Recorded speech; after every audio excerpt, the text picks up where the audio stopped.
2 p.m. We'll move to question time, and I call Senator Canavan. Thank you, Madam President. My question is to the Minister representing the Treasurer, Senator Gallagher. Minister, data released by debt monitoring firm Creditor Watch showed that the failure rate of Australian businesses rose to 5.04% in October, the highest since the peak of the COVID pandemic in October 2020, when the failure rate reached 5.08%. Annually, insolvency rates are now roughly 25% higher than they were prior to the pandemic. What responsibility does the Albanese government accept for the growing number of businesses going bust under its watch? Thank you, Senator Canavan. Minister Gallagher. Thank you very much, President. I thank Senator Canavan for the question, and we recognise and have since we came into government that there are a number of pressures facing small business, and that we have sought, with our responses to particularly cost of living pressures and some of the issues around the energy transitions, that we needed to provide targeted support to small business. This issue did come up through estimates, and we talked about it at estimates as well, and that when you do look at it as the proportion of the number of businesses, which is growing over time, what we're seeing at the moment is not at a historical high, but I'm not saying that to dispute the fact that there are businesses under enormous pressure. We had $640 million in the last budget in practice. Well, I'm just putting some facts on the table. I know you like to argue that things, that this is the worst. But when you look at the facts don't support that. But as I have said in estimates, and as I'm saying today, when we brought in energy bill rebates for small business, you lot voted against them, despite that being a big issue that small business was telling us was an issue for them. So in this budget alone, we are providing support for small business with $640 million in the last budget in practical support, including the instant asset write-off and energy bill relief. This is an area we will continue to focus on to do what we can. I think there's another big piece of work in cyber in ensuring that small businesses are given the right support to deal with some of the cyber challenges that they are facing, but providing responsible and effective cost of living support for Australian small businesses is something that this government has done. Thank you, Minister. Senator Canavan, first supplementary. Thank you, Madam President. Minister, Australia's construction industry had the second highest business failure rate, with a 12-month average of 5.3%. The recent COSBOA report revealed that the cost of doing business and increasing red tape remain one of the biggest cost pressures amongst Australian businesses. Do you accept that the Albanese government's industrial relations reforms are playing any role in these increasing cost pressures and resultant insolvencies? Thank you, Senator Canavan. Minister Gallagher. Thank you. Well, I accept that there's a view put by some in the business community who have not been supportive of our industrial relations amendments, which have supported significant employment growth and wages growth in the last 2 years. What we have seen is 1 million new jobs created, the most number of jobs that have been created in any term, in any parliamentary term, have been created under this government. We have seen— well, that's not correct, Senator McGrath. I take the interjection. That is absolutely not correct. I know you have the Coalition have a view about what are good jobs and what are not good jobs, but there have been 1 million jobs created and we have got wages going again. All of those things are good for business. Thank you, Minister. Senator Canavan, second supplementary. Thank you, Madam President. Aside from red tape, businesses are grappling with the cost of living crisis, just like every other Australian household is. Record interest rates, sticky inflation, sky-high energy bills, record insurance premiums and increasing rents, making it near impossible to stay afloat under this government. Minister, how many more businesses have to fail before this inept government will put forward a credible plan to bring down inflation and boost productivity? Thank you, Senator Canavan. Minister Gallagher. Thank you. Well, as we know, and the data is clear, there have been more businesses created under this government. So I know you like to handpick and select your own statistics to try and paint the worst picture. But the reality is more businesses have started, more jobs have been created, wages have got moving, and we have looked at ways to support small business, including with energy bill costs that you voted against, that you cite in your question there, Senator Canavan. What are we doing about energy costs? We're providing energy bill rebates for small business to help them with some of those increased costs. We are dealing with all of the issues, unfair contract terms. We're dealing with those. We've been trying to put forward and have a significant small business agenda, and we will continue to do so because we know that small business are the engine room of the economy, and they have, as I said, been increasing in numbers since we came to government. Thank you, Minister. Senator Ghosh. Thank you, President. My question is to the Minister for Finance and the Minister for Women, Senator Gallagher. Labor wants Australians to earn more and keep more of what they earn. As part of our focus on cost of living support for all Australians, the Albanese Labor government has prioritised wages growth at every opportunity. Minister, how is the government getting wages moving in the right direction, and why can the Australian people always count on Labor to prioritise pay rises?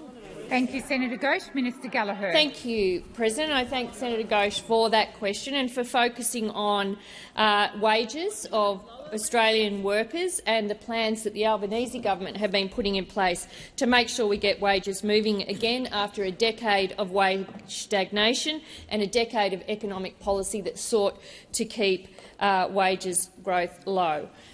Creating secure jobs, good, secure, permanent jobs, is fundamental to our government's economic plan, and it's central to householders being able to deal with many of the cost of living pressures they're currently experiencing. Under the Labor government, workers are earning more, with 4 consecutive quarters of annual real wages growth, and keeping more of what they earn with our tax cuts for every single taxpayer. Over the past 2 years, the government has argued for an increase to the minimum wage 3 times. Every opportunity we've had, we have argued for a wage increase through the minimum wage increase process. We've supported and funded increases for aged care workers and early childhood educators, and we've seen average wage growth almost double compared to the wages growth that was seen under the former Liberal government. Wages are growing, inflation is falling, wages have grown in both the public and private sectors, and wages in the private sector have actually grown faster than public sector wages. 1 million jobs have been created, more jobs than have been created in any parliamentary term, and we've seen a record number of women working and working full-time, with more choices available to them. Since we came to government, the average full-time worker is now earning an extra $159 per week, and we have the smallest gender pay gap on record. But we know that there is more to do, President. Thank you, Minister. Senator Ghosh, first supplementary. As Minister for Women, Senator Gallagher, I'm aware that you've made women's economic equality a core imperative of the government. Today, the Workplace Gender Equity Agency announced that we have once again broken the pay gap record, narrowing the gap to 21.1%, down from 21.7% last year. How has the Albanese government's policies contributed to the important achievement of women's economic inequality, and what does this mean for Australian women? Thank you, Senator Ghosh. Minister Gallagher. Thank you, President. I thank Senator Ghosh for that question and for focusing on the narrowing gender pay gap. And it is a really important report today. The Gender Equality Scorecard reports that the latest gender pay gap data shows that the gender pay gap has narrowed, this is total remuneration, to 21.1, down from 21.7%. And the report itself from WGEA says that the main driver of the decrease in the gender pay gap in 23-24 was the increase of wages for lower-paid workers, in particular aged care, residential services, where women make up the majority of employees, the vast majority of employees. So isn't that amazing? Where you have large groups of working women in low-paid industries, if you try and address their pay levels to appropriate standard, you see a closing of the gender pay gap. Amazing. Never happened under those opposite. Never prioritised women's wages. Never prioritised feminised industries. Thank you, Minister. The time for answering has expired. Senator Ghosh, second supplementary. Thank you, President. Minister, wage growth is back as a priority of the Australian government after a decade of wage suppression by the Liberals and Nationals. Minister, how can Australians give themselves the best chance to achieve future pay rises? Minister Gallagher. Thank you, and I thank Senator Ghosh for that question. Well, they've just simply got to look at the record, don't they? The record of achievement of a gender pay gap that was stagnating, wages that were stagnating, negative wages growth. And over here, we have, in the space of 2 years, women's average weekly earnings have increased $173.80 a week since May 22, almost $200 a week because of the policies of arguing for wage increases for low-paid workers. I know you hate it. I know you hate it. But the facts speak for themselves. That in those feminised industries where you have a government that prioritises them and their wages, not only will those workers get the right wages and a better deal, you will also see systemic change in the gender pay gap, something that those opposite never prioritised and something that we have as a central feature of our economic plan. Thank you, Minister. Senator Dean Smith. My question is also to the Minister representing the Treasurer, Senator Gallagher. Minister, can you categorically rule out additional spending in the form of one-off payments prior to the next election which would pour additional fuel on the inflationary fire and ensure Australian interest rates stay higher for longer? Thank you, Senator Smith. Minister Gallagher. Thank you. Well, I can tell you what we will rule out. We'll rule out spending $600 billion on nuclear energy plants that are going to get established in, 20 to 30 years and deliver 4% of Australia's energy requirements. I will definitely rule out that additional spending. Quite a bit of additional spending, and one might think that $600 billion may have an effect on the government's budget, maybe on the spending side. So I can rule out that. That is the biggest threat to the budget. That is the biggest threat to the budget, is this uncosted, lack of detailed plan from Mr Dutton to build nuclear energy plants that will, at some time in the future, provide less than 5% of Australia's energy needs. That is the biggest risk. Well, you asked me about spending on the budget and spending and its impact on inflation. Well, I am ruling that out. I am ruling that out. Please resume your seat. Senator Birmingham. President, point of order on direct relevance. Senator Smith asked a question very clearly about one-off payments. And while it may be flattering that the government is fixated with the coalition's policies, the reality is the minister has spent more than half of her answer now talking about opposition policies and going nowhere near answering the question asked by Senator Smith. Senator Birmingham, the minister was asked to rule out additional payments, and I believe that she's yes, that's right, and I believe that the minister is being relevant, and I'm going to invite her to continue, and I will listen carefully. Minister Gallagher. Well, it might be a one-off $600 billion investment in nuclear energy. We don't know because you haven't told us. I can assure those opposite. That our approach going forward will reflect the decisions that we have taken in previous budgets, which is to find savings where we can, to repair the budget where we can. Remember that, $80 billion less interest that we're paying now because we have repaired the budget. We've delivered 2 surpluses, which are helping with the fight against inflation. And where there is additional investments required, they will not add to the inflation challenge, as you have seen in the decisions that we have already taken. It is a responsible approach that looks at the short term but doesn't take our eye off the longer term. That is the approach we've taken since October. It is the approach that we will continue with. Thank you, Minister. Senator Dean Smith, first supplementary. Dr Jonathan Cairns, the chief economist at Challenger and former RBA executive, stated that any stimulus is going to add aggregate demand and that anything that's stimulating spending will make the Reserve Bank's job harder and slow the reduction in interest rates. Minister, does the Albanese government support keeping rates higher for longer by increasing spending in the form of one-off vote-buying payments?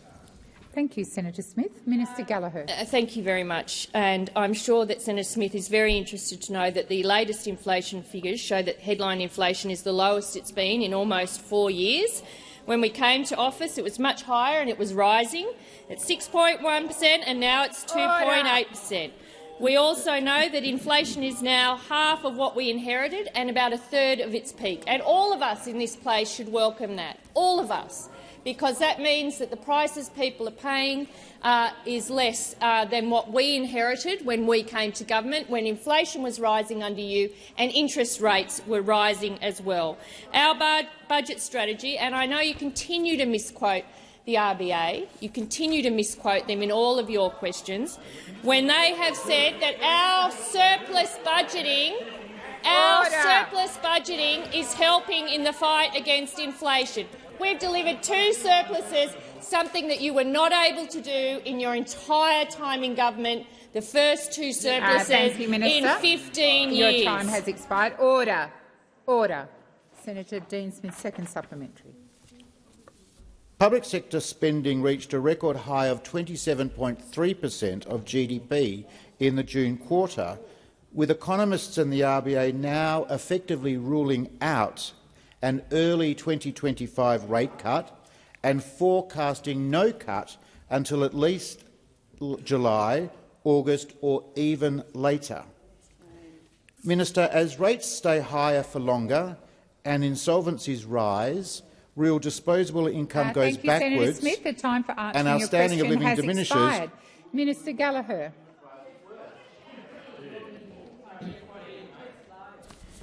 I think I got the gist of that, even though it was over time, President. And I would just say, and I would remind those opposite as they demonise public demand, which is what they're doing, that it is an important component of the economy to make investments into public services. We believe in Medicare, we believe in the NDIS, we believe in aged care, we believe in aged care wages, we believe in funding the community sector, healthcare workers properly. We know you don't. You demonise public demand, but we know your demonisation is our essential public services. That's what we think. And so investments are needed in those essential Minister, public please resume your services. seat. Senator Ruston, I've just sat the minister down because, quite frankly, I'm over the interjections. When Senator Smith asked his question, I heard one interjection from the right-hand side. The rest of the question was given in absolute silence. The minute the minister stood, the interjections from you, Senator Smith, and other senators increased in volume the longer the minister spoke. So I'm asking you to have the same courtesy to the person who's asking the question to the person who's answering the question. Thank you, Minister. Thank you, President. And we see investment in public services as important, but I will remind those opposite that the Governor of the Reserve Bank has on a number of occasions said that public demand is not the main game from her point of view. Thank you, Minister. The time for answering has expired. Senator Waters. Thank you, President. My question is to the Minister representing the Minister for Climate Change, Senator McAllister. With reports yesterday of the worst coral loss in 39 years in parts of the Great Barrier Reef, still the Albanese government is saying no 2035 target will be set until advice is received from the Climate Change Authority. And under the Climate Change Act, the minister has to request that this advice be done. The authority can't initiate that advice on its own.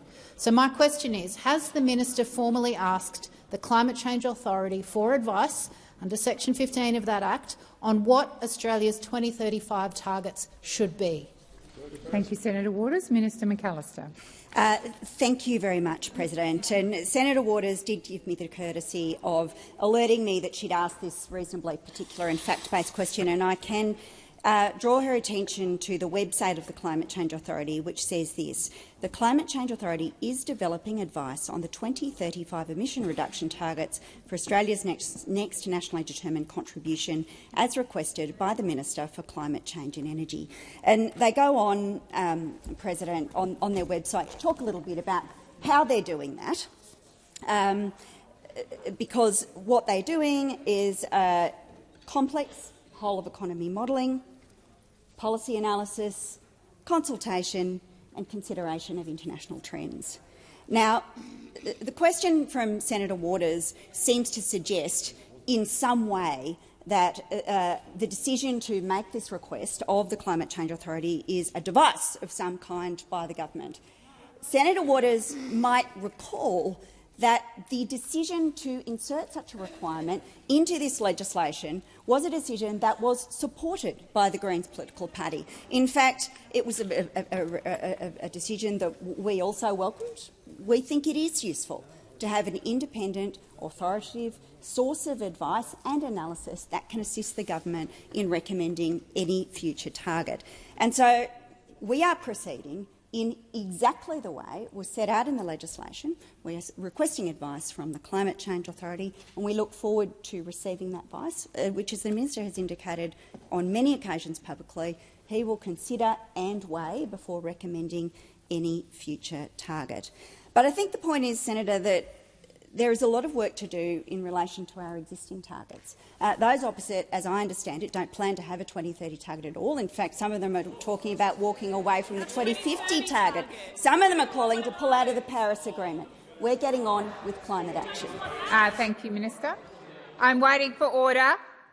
Senator Waters, first supplementary. Thanks, President. Overnight, Minister Bowen said, quote, "We must strengthen efforts and deliver our highest possible ambition." And at last year's climate meeting, he'd said, "We stand behind the call for future NDCs targets to be aligned with 1.5 degrees. This is the guiding North Star as countries prepare the most ambitious NDCs." So will Australia's 2035 target be aligned with limiting warming to 1.5 degrees? Thank you, Senator Waters. Minister McAllister. Thanks very much, President. And thank you, Senator Waters, for pointing out that Australia is, in fact, involved in the international forums, playing a constructive role and, frankly, back at the table. And the truth is it matters. It is in our national interest, because if those opposite were actually paying attention, they'd notice that in communities they claim to care about, bushfires are intensifying and becoming more frequent. Order. Rainfall is intensifying and causing greater levels of flooding. Heat waves are affecting older Australians. Minister McAllister, please resume your seat. Senator Wong. Senator Mackenzie was called by you, took a breath and then interjected again. I'd ask you to call her again.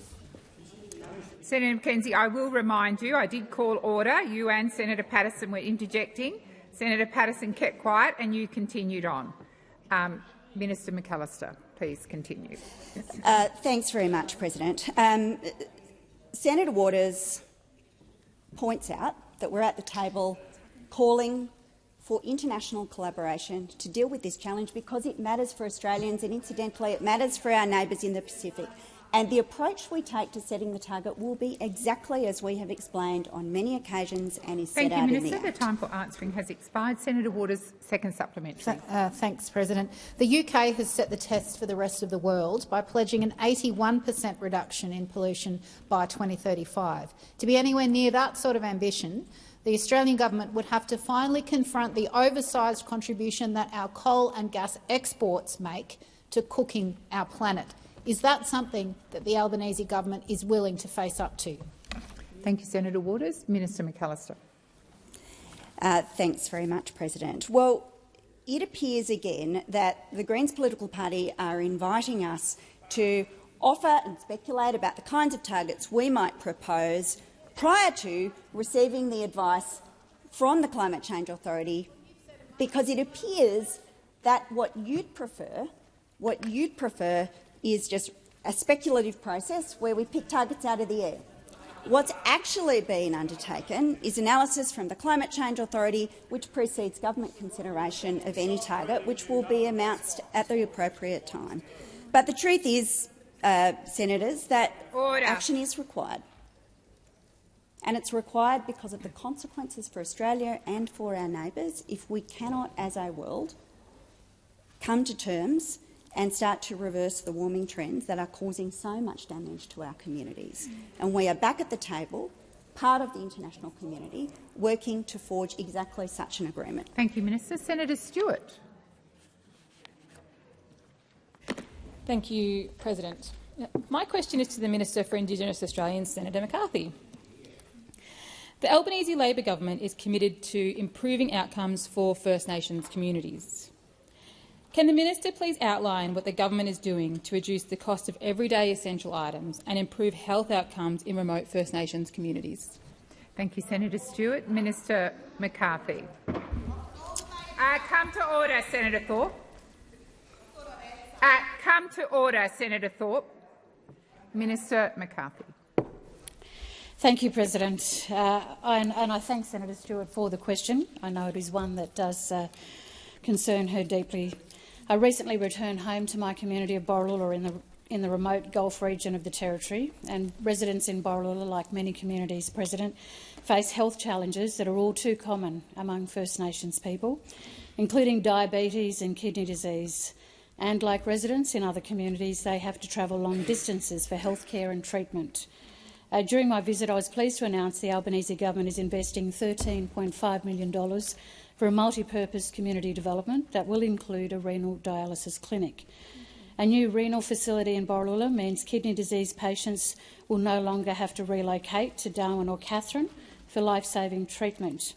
I take this opportunity as well, President, to acknowledge the Mayor of Cairns, Amy Eden, and her delegation who are here. I recently visited the Cairns-based hospital as well in terms of working and talking with patients there so that we could look at setting up some treatment for them at home on the Torres Straits, because we know that diabetes can be managed, if not prevented, through diet. That's why it's vitally important we improve food security for remote First Nations communities. Groceries in some remote First Nations communities cost more than double that in capital cities. Everyone deserves access to affordable, fresh and healthy food. In August, I wrote to manufacturers and producers asking for action to expand remote access to bulk purchasing discounts. The letters ask for prices for 30 core products to be no more than those paid by major supermarkets. And earlier this month, I hosted the Remote Food Supply Chain Industry Roundtable. It was the first time stakeholders in the remote supply chain have come together to identify food security solutions for people in our most isolated communities. Thank you, Minister. Senator Stewart, first supplementary. Thank you, President, and I thank the Minister for explaining the Albanese Labor government's action to reduce the cost of food in remote communities and how this is all part of the broader strategy to close the gap. How is the government supporting remote communities to access food all year round? Minister McCarthy. Well, thank you, Senator. Thank you, President. Every wet season, some remote communities have road access cut off by floodwaters. Communities like Yarralin had its supply chains cut off for months. Stores were paying $10 per kilo for air freight, adding $20 to the cost of delivering 2 litres of milk. The Albanese Labor government is investing $9.6 million to improve food security for First Nations people in remote communities. The Store Efficiency and Resilience Package will support upgrades for more than 15 remote stores to ensure a reliable supply of nutritious food and essential groceries. We've worked with state and territory governments to identify the remote community stores most in need of immediate support. Funding will support increased storage capacity for both dry and refrigerated stock, so stores can better manage supply chain interruptions. And the funding will also support stores to install backup power stations to save perishable stock and allow continued trading when power supplies fail. Thank you, Minister. The time for answering has expired. Senator Stewart, second supplementary. Thank you, Minister, for that answer. And it is great to hear about tangible outcomes for First Nations people in remote communities. What are the Albanese Labor government's long-term solutions to improve food security in remote communities? And how will these have a positive impact on health outcomes? Thank you, Senator Stewart. Minister McCarthy. Thank you, President. Well, we've heard from remote First Nations communities across Australia, from Gallawinku to Charleville to Yalata and to Bidyanga. Remote communities are asking for reliable access to affordable, fresh and healthy food. We are listening, and we're working with state and territory governments, as well as Aboriginal and Torres Strait Islander organisations, to remove the roadblocks to cheaper, healthier food. The National Strategy for Food Security in Remote First Nations Communities will set out long-term, sustainable solutions to improve food security in remote communities.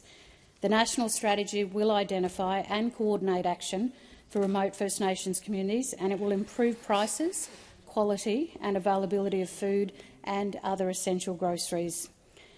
President, the National Strategy's key objective will be improving the health and wellbeing of First Nations people in remote communities, and I do thank all of those who are involved with this process, in particular all of the stores and the communities. Order. Thank you, Minister. Senator Hanson. Thank you very much. Well, my question is to the Minister representing the Minister for Health and Aged Care, Senator Gallagher.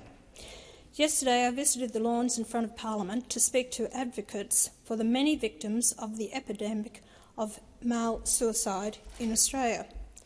Not a single Albanese government minister, senator or member bothered to turn up. In 2023, more than 2,400 Australian men and boys committed suicide, while the figure for women and girls was 203. In January 2023, the Albanese government halved the number of subsidised psychologist appointments per person. This has affected veterans, farmers, police, health workers and many other sections of our society. Minister, given growing mental health problems in Australia contributing to our suicide epidemic, when will the government restore funding to 20 subsidised psychologist appointments per person? Thank you, Senator Hanson. Minister Gallagher. Thank you, President. I thank Senator Hanson for raising the very important issue of the mental health and wellbeing of Australian citizens and the difference, in particular, in numbers of men who are successful with suicide than women, and that has been the case for as long as I've been watching that data, and obviously how we deal with trying to support people who are contemplating suicide, I think is a real focus of everybody in this chamber. It has huge individual cost, obviously, family and friends costs, and also significant costs to the community. I can go through a number of the initiatives we are funding in mental health, and I wasn't aware of that gathering on the lawns of Parliament House yesterday. On the issue that you raised about better access, the issue we found with that program was when it was returned to its normal level of 10 sessions, it was expanded only in COVID for 20 sessions. When it returned to its original level of 10 sessions per person, that it allowed a much greater number of individuals to access it. So it didn't reduce access, it actually increased access because what we saw was that there's only a certain number of psychologists, and if they see the same patient 20 times as opposed to seeing 2 patients 10 times, that we were able to— well, yes, it's demand-driven, but there is only a finite capacity of psychologists available to provide services. And so what we've seen is that Minister, please resume your seat. Minister Wong. Senator Ruston today, President, has ignored your ruling and laughed about ignoring your ruling on numerous occasions. And it is time that she, as a senior member, actually showed the chair some respect. Thank you, Minister. Senator Ruston, I have called you, and the minute after I called you, you continued interjecting. You are being disrespectful to me, and I'm asking you that when I call you to order, you come to order. Senator Thorpe, you come to order as well. Minister Gallagher, please continue. Thank you, and I will provide some more information in the next answer. Senator Hanson, first supplementary. Thank you very much. Advocates at yesterday's event spoke passionately about unjust family law outcomes contributing significantly to the epidemic of male suicide in Australia. The Albanese government's removal of shared parental responsibility from family law has made the system even more biased against men and fathers. Minister, will the government acknowledge the family law system is heavily biased against men and fathers and is contributing to the male suicide epidemic in Australia? Thank you, Senator Hanson. Minister Gallagher.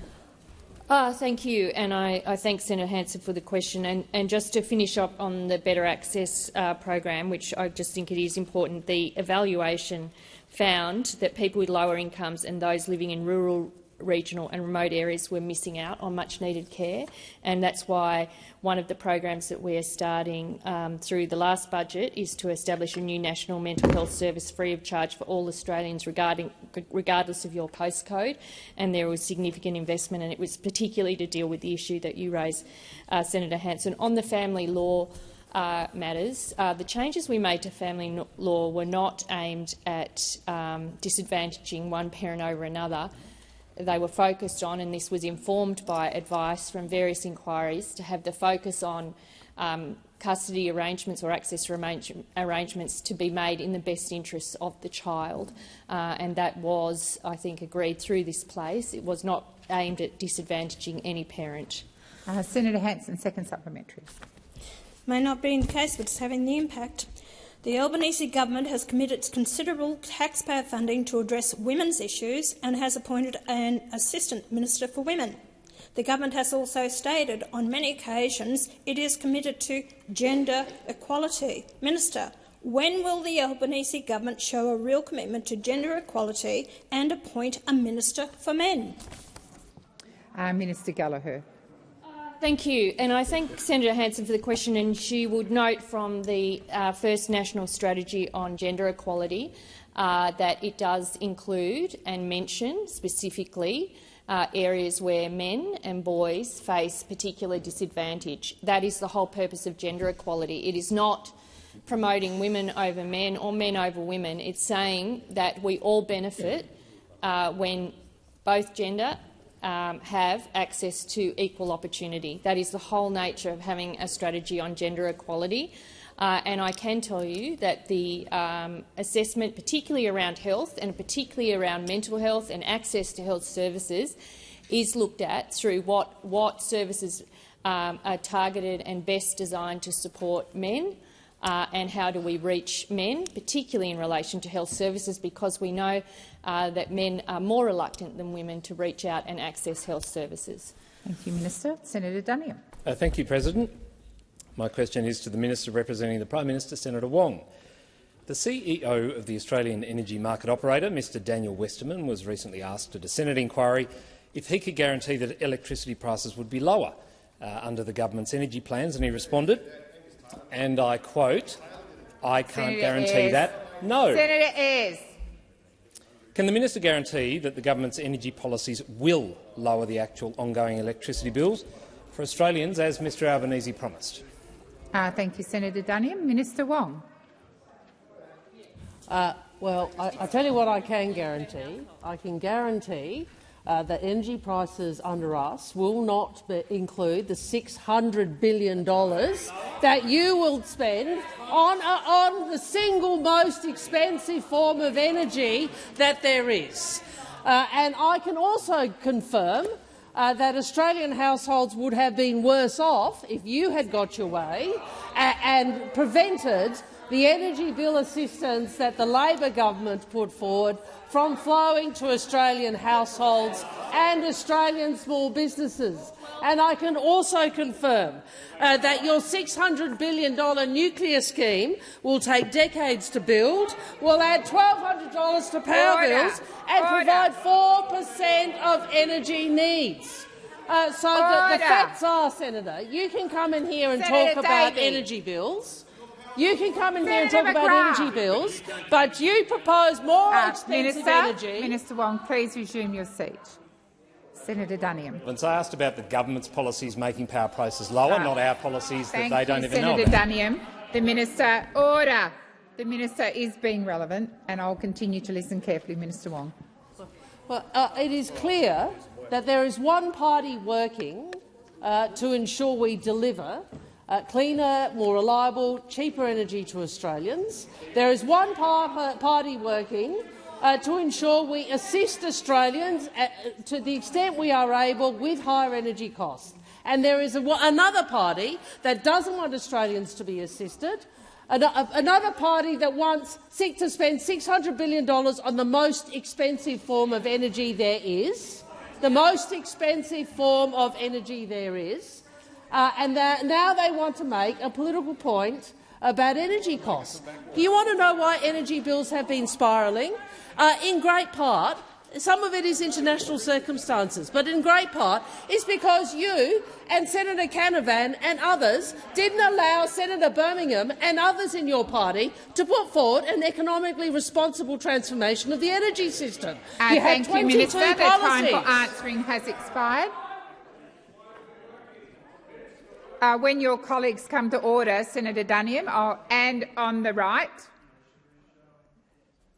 First supplementary. Thank you, President. When pressed on why Mr Westerman could not guarantee lower power prices, he stated that, and I quote, "The integrated system plan, it doesn't refer to whether it's cheaper or more expensive for that wholesale component." Minister, how much more do Australians have to pay for electricity to meet the government's plans for an 82% renewable energy target by 2030 and also net zero emissions by 2050? Thank you, Senator Duniam. Minister Wong. I'm happy to respond to that. I'm happy particularly to point out the net zero emissions by 2050 is actually— Order.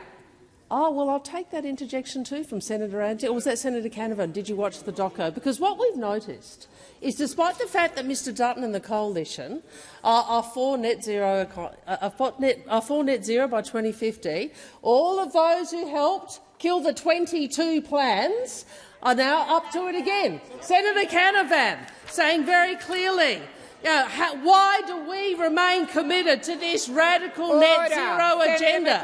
Senator Matt Canavan, part of the group, along with Mr Joyce, who's destroyed 22 policies that the Liberals tried to bring forward, and now are trying again to walk away from net zero. That is why we are having to work to fix up your mess after 22 plans and less supply. Thank you, Minister. Just a minute. Senator Canavan. Senator Canavan, I have repeatedly called you. Senator Canavan.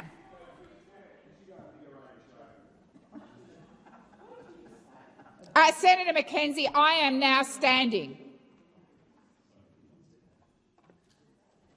Senator Canavan, I called you three times, and you completely ignored me asking you to stop. That is disrespectful and disorderly. Senator Ayres, you also interjected, and so did you, Senator McKenzie. I should not have to stand to get order in this place. Senator Duniam, second supplementary. Thank you. We will try a third time to get the government to talk about their energy policies if they have any. Will the Albanese government ever deliver on its promise for an ongoing $275 average electricity bill reduction for Australian households? Thank you, Senator Duniam. Minister Wong. President, Minister Wong, please resume your seat. Senator Colbeck, I was just on my feet because of the disorder in this chamber, but somehow that completely went over your head. You immediately began interjecting. I'm asking all senators on my left and my right not to interject. Minister Wong. Thank you. First, what I can indicate to those opposite is that we will do what is most economically efficient, which is to deliver the cheapest form of energy that we can. The cheapest form of energy that we can. And unlike you, Senator Birmingham, thank you for continuing to interject, we will help with people's energy bills in a way you refuse to. You voted against cheaper energy bills. You voted against energy bill relief. So anyone who wants to understand the hypocrisy of what is being put to the government in this chamber by those opposite can only look to the vote where they voted to ensure you did not get energy bill relief on your bills, that Australians did not get that. That is what Mr Dutton voted against in this chamber, here and in the other place. And now they want to pretend that they care about cheap energy. Thank you, Minister. The time for order. Order.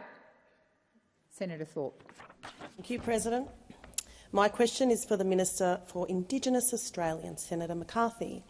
There have been more delays to the controversial Middle Arm gas and petrochemical hub on Larrakia country, which your government is pumping billions of dollars into. Engagement with Larrakia custodians has been a sham. Larrakia families and First Peoples across the Territory have made it clear that there is no consent for this ecocidal project, which will destroy sacred Larrakia country, harm health and poison the oceans, waters, lands and air. As the Minister for First Peoples, how are you making sure that this project does not progress without the free, prior and informed consent of the Larrakia people and other First Peoples impacted by this gas hub? Thank you, Senator Thorpe. Minister McCarthy. Thank you, President, and thank you, Senator, for the question. Given that Middle Arm is a focus of one of my colleagues, I will touch on specifically the First Nations element of it, President, and of course I'm sure there will be more to say in regards to Middle Arm.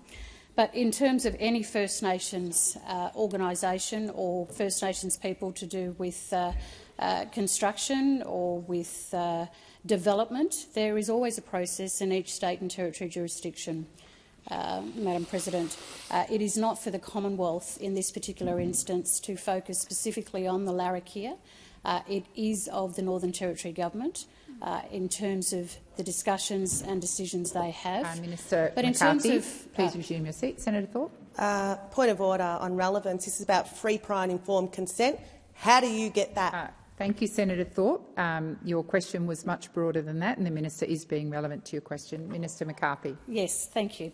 And so, as I was about to say, what we have in the Northern Territory is the 4 land councils, President, whose roles under the Northern Territory Aboriginal Land Rights Act, their role is to consult with each of the language groups across their jurisdiction. So with the Northern Land Council, they cover the northern part of the top end.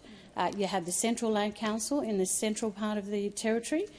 You have Anandili Aqua over on Groot and the Tiwi Islands.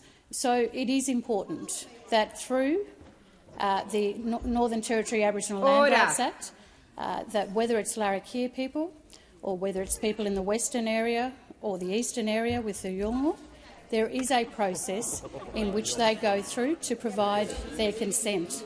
Thank you. Senator Thorpe, first supplementary. You are the Minister for First Peoples and a Senator for the Northern Territory, yet you're willing to stand by and let your government push ahead and pour billions of dollars into destroying country. When will you properly represent First Peoples in the Territory and call for your government to redirect the $1.5 billion towards projects that will help the community and protect country and health? Thank you, Senator Thorpe. Minister McCarthy. Thank you, President. As a Senator for the Northern Territory and certainly as Minister for Indigenous Australians, I will always do my utmost to represent First Nations people across the country.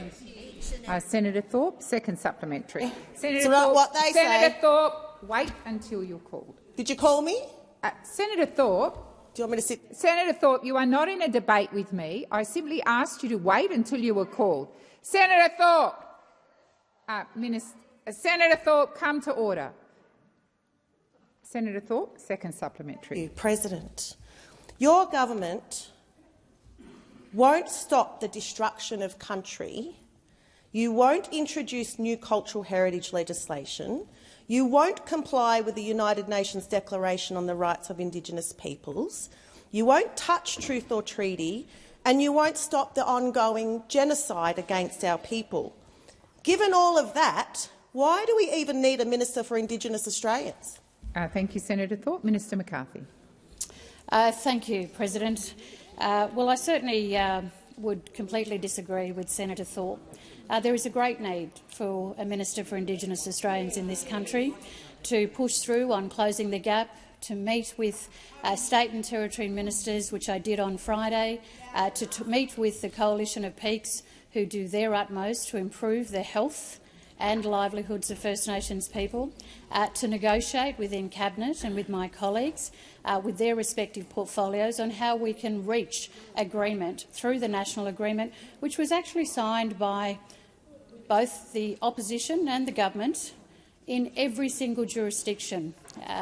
Madam President, that's why we need an Indigenous Australians minister to ensure that all of these Senator things Thorpe, progress through, that there is the ability to have the traineeships to ensure— Minister McAllister, please.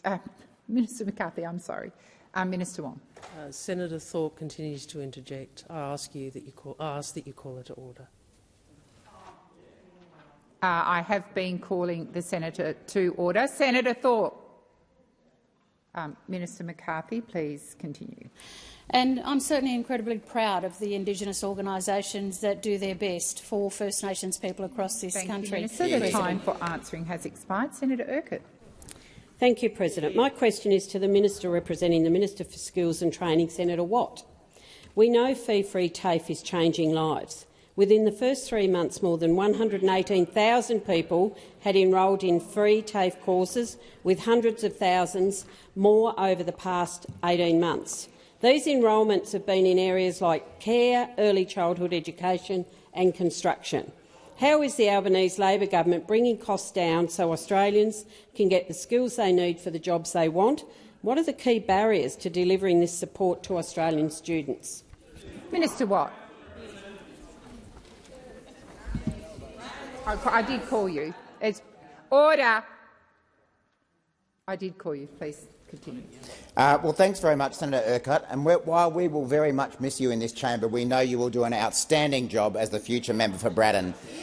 I also take the opportunity to acknowledge the Far North Queensland delegation who are here. Great to have some more Queenslanders in this chamber as well. Now, we know that Australians are under the pump at the moment, and that's why we are delivering cost-of-living relief and helping more Australians get a job. That's exactly why Labor is making it free for more Australians to study at TAFE so they can access high-quality, affordable training. Free TAFE is delivering the training that Australians want and the skills they need to get ahead for free. Yesterday, I attended a ceremony here celebrating the Australian Skillaroos, the best apprentices and trainees from around Australia competing on the world stage at the World Skills event in France earlier this year. But shortly after yesterday's event, the Deputy Liberal leader, Susan Lee, snuck away to the Coalition caucus room where they chose to turn their backs on these TAFE students, announcing the Coalition will oppose Labor's free TAFE bill. Peter Dutton's Deputy Liberal leader went further when she spoke in the House yesterday where, wait for this, where the Deputy Liberal leader said, quote, "It's a key principle of the Liberal Party. If you don't pay for something, you don't value it." Let me repeat that. Mr Dutton's deputy leader says the Liberals believe that if you don't pay for something, you don't value it. How unbelievably arrogant of the Liberal Party to say those sort of things. She went on to say, quote, "So if you're told your TAFE is free, all you have to do is turn up. If that's all it is, but you haven't paid for it, you don't see it as something that makes a difference to you in your life. You don't see it as something valuable." I have never heard such arrogant, vile sneering from someone looking down their nose at those working-class Australians who are trying to get ahead. If the Liberals believe that apprentices and trainees don't deserve free TAFE, well, Labor does. Answering has expired. Senator Urquhart, first supplementary. Thank you, President. Since June 2023, more than 500,000 Australians have enrolled in free TAFE courses. Despite this, I know the Liberals and Nationals have described free TAFE as wasteful spending.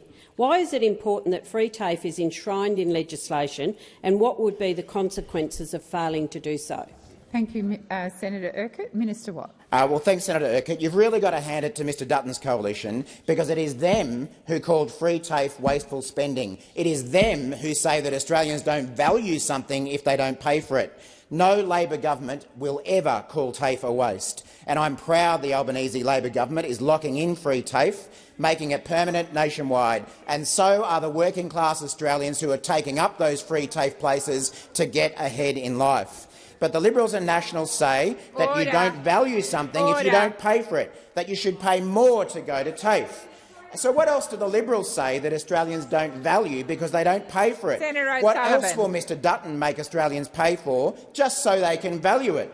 Will Australians pay more to see a GP under Mr Dutton, just like he tried to do last time he was the Health Minister?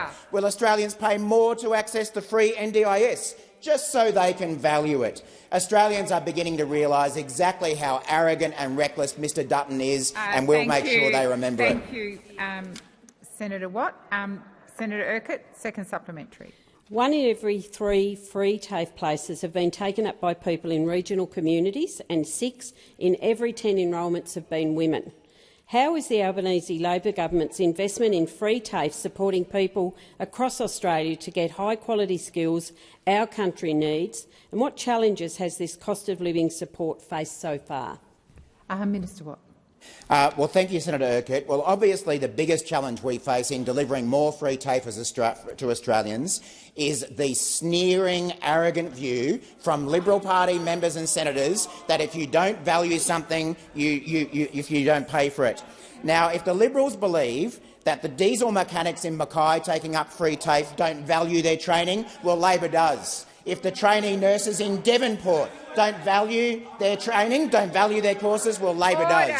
If the Liberals believe that apprentice carpenters in Nowra don't value their training because they don't pay for it, well, Labor does. Labor will continue to deliver the free TAFE courses that working-class Australians deserve, that they are using it to get a pay rise, that they are using to get a step ahead in life. We will not cop the sneering, arrogant, looking down the nose attitude of the Liberal Party wanting to keep people in their place, just like the Liberals always want to do. Free TAFE will stay under Labor. It'll go under Peter Dutton and the Liberals. Thank you, Minister. What? Order. Order. Senator Rennick. My question is to the Minister representing the Treasurer, Senator Gallagher. The 1937 Banking Royal Commission recommended the central bank should always control the volume of credit in the system. This wise policy saw housing ownership reach record levels after the war until the mid-1980s, when Paul Keating recklessly reversed this policy by lifting foreign capital controls. This saw foreign debt held by the 4 major banks increase from $8 billion to almost $800 billion by 2008. This doubled the price of houses relative to income, lifted household debt to record levels, forced 2 parents back into the workforce and lowered Australia's education rankings. Will the Labor government reverse this reckless neoliberal policy and use capital controls to limit household debt to sustainable levels and increase housing affordability so that future Australian generations can afford to buy a home?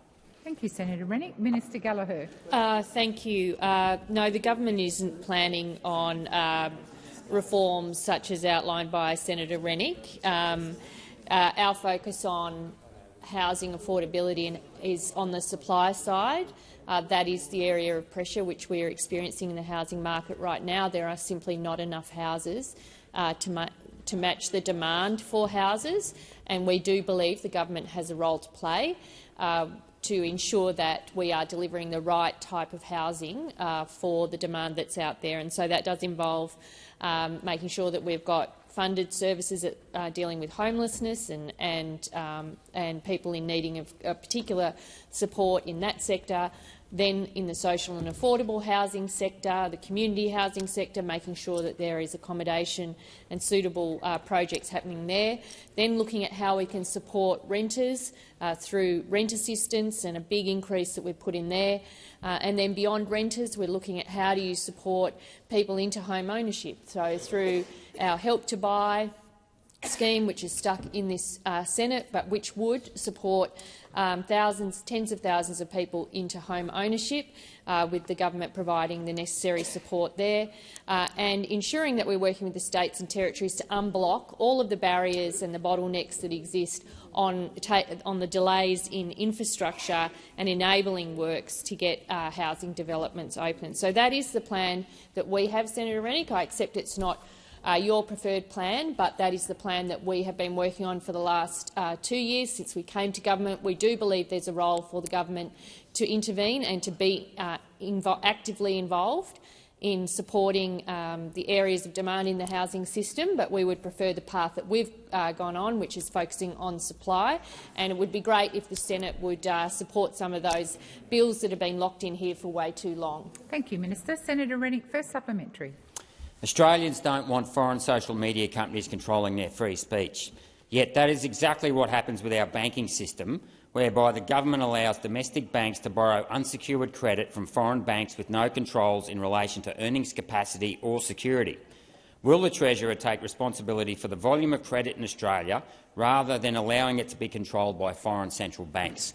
Thank you, Senator Rennick. Minister Gallagher. Well, we have a highly regulated banking system in Australia. It is highly regulated, it is well capitalised and it has functioned well, particularly in times of crisis where we have seen failures in other economies, particularly of big financial institutions. We have not seen that here because of the capitalisation they have, but also the highly regulated environment that they operate in. We believe strongly in a competitive and profitable banking sector. We believe it's good for the economy and believe that the regulations that exist now are appropriate. Thank you, Minister. Senator Rennick, second supplementary. There are two types of capital, debt and equity. Companies issue new equity all the time against income-producing assets. Will the Treasurer, using Australian sovereign equity in its untapped wealth, create an infrastructure bank to provide capital to state and federal governments to fund nation-building dams, roads, rails, ports and power stations instead of using foreign debt? Thank you, Senator Rennick. Minister Gallagher. Thank you. Thank you, President. I thank Senator Rennick for the question.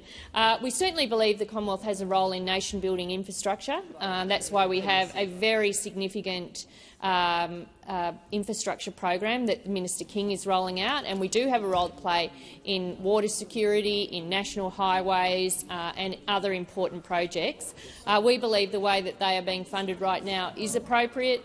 It's funded through the budget, and there's always more demand than we can meet through that, but we wouldn't be looking to establish a fund such as the one Senator Rennick outlines. Thank you, Minister. Minister Wong. Thank you, President. I ask that further questions be placed on notice.